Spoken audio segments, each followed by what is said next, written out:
Hi everyone, welcome to Project Pro YouTube channel. I'm Nilendra. I am Data and AI Lead at Microsoft Ireland. This video will be about how to crack data engineering interview, how to prepare for it, what are do's and don'ts in data engineering interview. Before we jump to how to crack it, let's talk about the data engineering, the big data and data engineering service market size.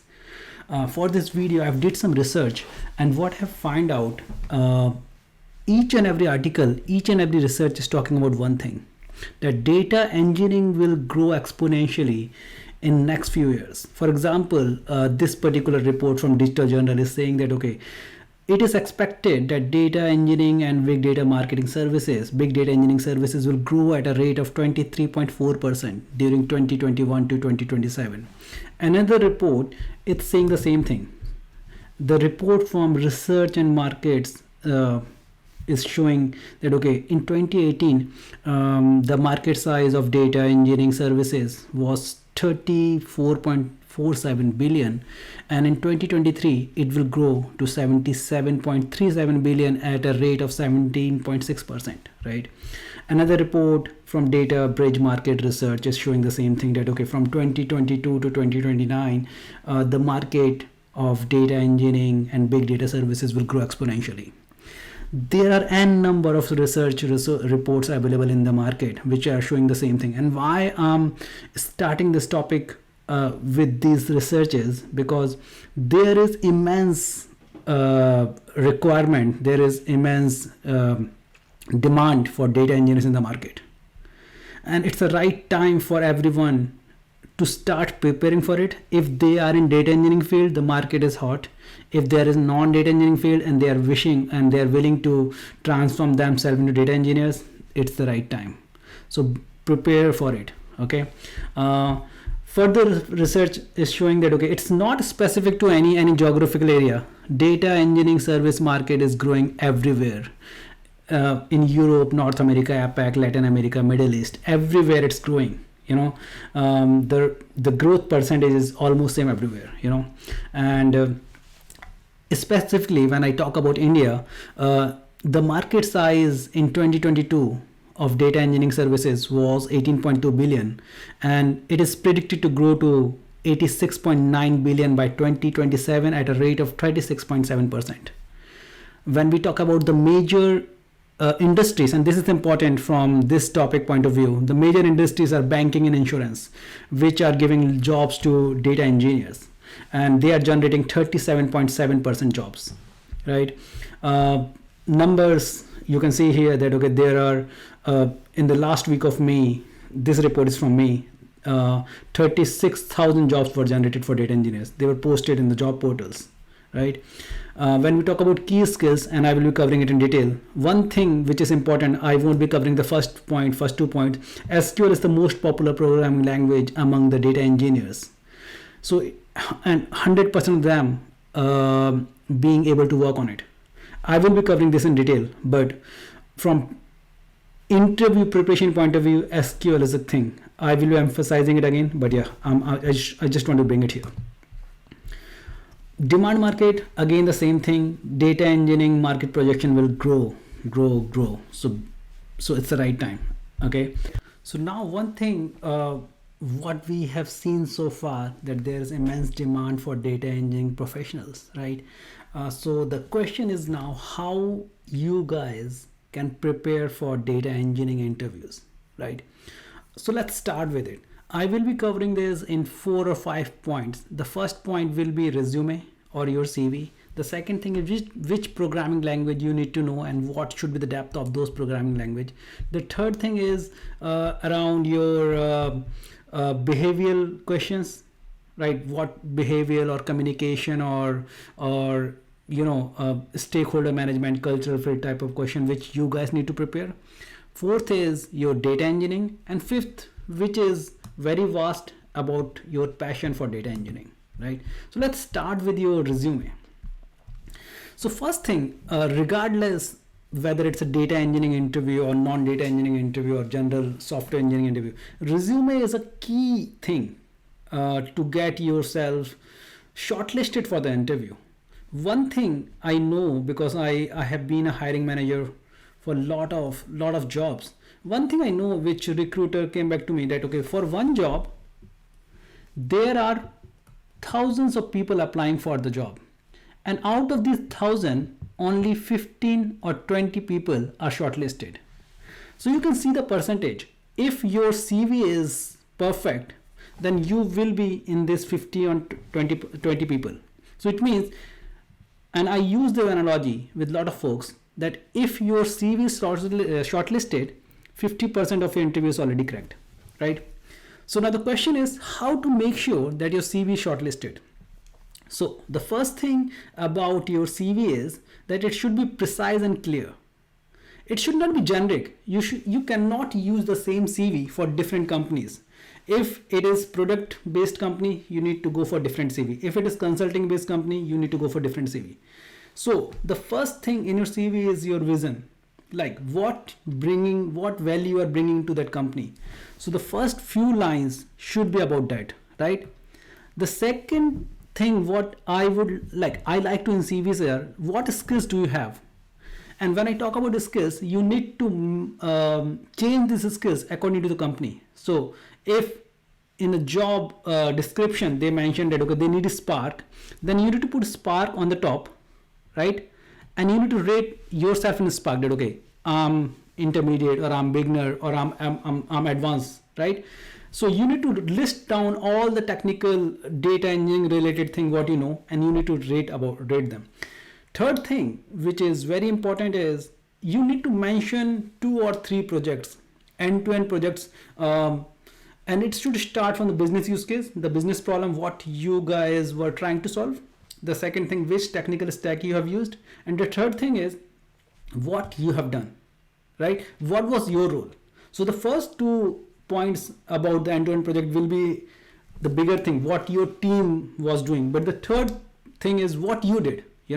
So for example, if you were a data engineer, you were coding in Scala, you were writing some pipelines, you were bringing data, you are doing ETL, ELT, data transformation, you are creating landing zones, like different type of things. Just mention those things, right? These are the things what you should be doing. So these are do's. Now what are don'ts? The big no is don't copy and paste other people's CV, right? Always try to change CV according to the company. Don't copy paste it from other people, right?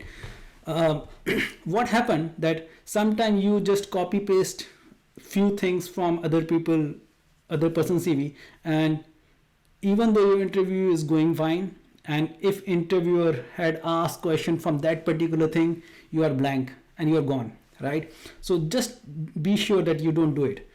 The second thing which you should avoid is don't make lengthy CVs, because nobody has time to read the full 5 or 6 page of series. Try to make it small, maximum 2 pages, 2.5 pages, right? So that interviewer can scan through the CV in 2 minutes and ask and start the conversation, right? So CV is the most important thing. Now the second thing is which programming language you need to prepare to crack the interviews. So one of the most important thing to crack the data engineering interview is SQL, right? Why SQL? See, data engineering is a new thing, right? Data engineering is a new concept, started might be 8-9 years ago, but people who were working with data before 9 years or earlier than 9 years were database developers, right? And the core language what they were using was SQL. So these are the first generation of data engineers who got transformed from database developers to data engineers, right? So their love for SQL isn't going, and that's why most of the data engineering is SQL centric. And this is first reason. Second reason is SQL is very easy to learn, right? And if you know in and out of SQL, it means you know most of the things, because most of the big data systems are trying to hide the complexity so that SQL users can code in the same way they were coding in non big data tools, right? So that's where lot of focus right now is on low code SQL code on the data engineering side. So start learning it. And when I say start learning it, you should be knowing in and out of SQL. So I have copied few things what you should learn. So for example, you should know how to write SQL queries. You should know how data modeling works, right? You should know how different commands works. You should be expert in joins. You should be expert in analytical function. You should be expert in aggregation functions. You should be knowing about how to implement data security. When we talk about data with design, data modeling, you should be knowing the concept. You should be knowing about normalization. What is first NF, second NF, right? VCNF. Then when we talk about, you should be aware of views, indexes, triggers, variables. Last thing, which is your query optimization. This is applicable everywhere. So you should know how to write properly performance optimized code in any language, you know. And I think this is the most asked question in any interview, irrespective of language, irrespective of technology, right? You should know, if you are talking about Spark, you should know how to performance tune it. You should know how to write, you know, a production ready code in Scala, Python, different stuff. So this is just SQL. Now, when we talk about any programming language, the second thing is there are 2 or 3 types of people. The first are the people who are good in Java, who were working in Java, and their love for Java is not going. So they are ready to code in Java. So when you see most of the programming frameworks, or most of the data engineering frameworks, they have support for Java, right? But new programmers or new data engineers are either going for Python or Scala. So when people are working with Scala, when people are working with Spark and they are learning something new, they don't know any programming language, they start with mostly with Scala. If they are data scientists or they know Python, then they can start with Python. But it's irrespective of programming language, you should know the data structures. I'm not saying that you should know every problem which is on lead code or which is on Geek or different you know, data structure related platforms. But one thing which I expect from the interviews are that, okay, they should know how to implement basic programming constructs. They should know the basics of data structures, right? One thing which I found good about Project Pro is they have recipes and list of programming related questions, you know, programming language related. For example, this is article on Scala interview question and answer. So they have list of the Scala interview questions and all the answers. So let's see what exactly this article is, right? So when we see here, the same thing is mentioned here that, okay, people can code in Python or in Scala, but people are learning Scala when they're using Spark, right? Because Scala is a core language for Spark framework. So in this particular article, they have started with Scala map, advantages of functional programming languages, advantages of companion objects, and they have explained it in details, right? And they have other articles like this. So what I would suggest, go through these articles, and the good part is this is available free of cost. So I think you guys can log in, and without login, these are available as blogs for you guys, right? In Python, you should know the basic constructs. You should know the basic implementation of data types, data structures, right? So this is about programming language. The third thing is your behavioral type of questions. I will be covering end-to-end project in the end. The third thing is your behavioral type of question. So everywhere, whether you are joining service-based companies like TCS or product companies like Microsoft, Facebook, or Amazon, everywhere there will be round for behavioral questions. The purpose of this round is to see your cultural fit, is to see your communication, is to see your stakeholder management, right? And these questions are asked in a way that, okay, last time, tell me when you had argument with your boss, what you did, what was the scenario, what action did you take, what task did you took, and what was the result. So you need to answer this in STAR methodology. And this is very important. Even though you did great in technical interview and you are not culturally fit in the team, then you are gone. So what I would suggest that, okay, have open a notebook, think about your past experience and start writing your experiences in STAR methodology, right? And try to have at least 50 scenarios like this. So this is one-time activity, and this will be forever, right? Because this is your experience. So just write it somewhere in this way. Now, the most important part of your interview is end-to-end projects. So when we talk about data engineering or any interview, a good interviewer won't be asking you direct question, okay, what is Scala, what is Spark, what is Coalesce in Spark. He won't be asking this kind of question. Rather than he will be asking, okay, tell me your latest project, right? And then he will deep dive into that, and then he will be asking indirect question from that. For example, he will be asking, if he want to ask you regarding Coalesce in Spark, then he might be asking you let's say there are 100 different files are coming as a result of any Spark job. You want to, and they're taking a lot of time for processing. How you gonna be reducing the number of files, right? In this way. So basically what I'm suggesting here, that at least have 2 or 3 end-to-end projects ready in your mind, from business problem to the implementation, challenges, everything. And you should be able to answer every technical detail of that project. I'm not talking about that you should know everything about Spark, but you should know everything about the project, what you have written in that resume, right?